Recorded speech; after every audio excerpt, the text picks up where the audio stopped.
Hevdemê ku vîrusa korona ya nû li cîhanê û di navdar Rojhilatê Navîn û Kurdistanê di belavbûnê de û jiyan ji destdana welatiyan berdewam e, gotan hatû welat û tevî hemî hewlên ji alî zanyariyan ve têne kirin, ti derman û çareserî ji koronayê re nedîtine û bi tenê rêkarên xweparastinê û qedexekirina kombûn û tevlîheviyê hatine ragihandin û cîbicî kirin. Rêveberiya PYD kenê xwe bi xwe dike û bi tendirustiya welatiyan li Rojavayê Kurdistanê dike û bi rovajiyê rastiyê dibêje ku wê çareseriyeke nû ji koronayê re derxistiye û di cîhan bigiştî sûdê ji ezmûna PYD bigire.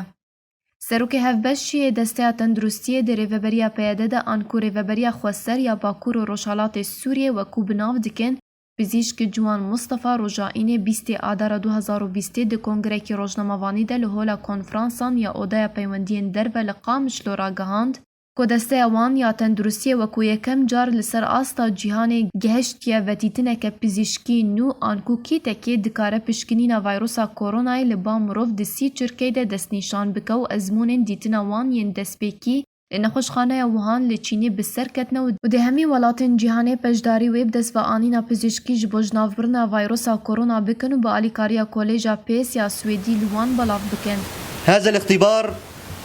ميزات هذا الاختبار يمكنه التعرف على ردود الفعل التي تظهرها الكريات البيض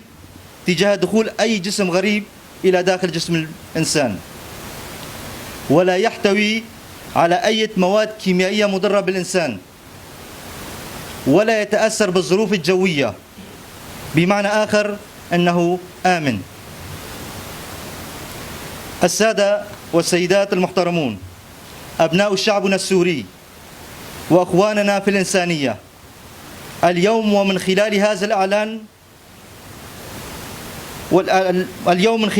عن هذا الاكتشاف الذي يمثل جهودا مشتركة نهديه للإنسانية التي ننتمي إليها، وكما كنا في ميادين أخرى متمسكين بقيم الإنسانية سنستمر في جهودنا الهادفة إلى حماية الإنسان والإنسانية من الأمراض والأوبئة.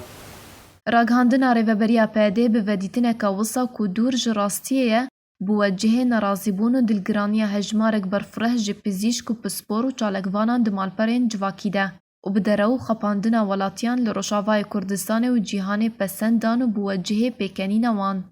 Hin çalekvanan û pisporan te kes kir ku wan peywendî li gel Kolêja Pês ya Swêdî kir û encam bi rovajiyê ragihandina Desteya Tendurustiya PYD hate xuyanî. Ji ber ku şêweyê pêşkînînkirina behsê dikin ji beriya 20 salan heye û ne tiştekî nû ye wekû ragihandine û ew sîstem alîkariyê di naskirina rewşên kolbûnê de dike û ne ku nexweşiya koronayê bi awayeke rasterast diyar dike. Di encam de çi kesê kolbûn pê re hebe, egeriya rastbûna wî ji nexweşiya koronayê re heye û kesên ku kolbûn bi wan re tune bin, wateya ew kes di koka xwe de bi koronayê neketine.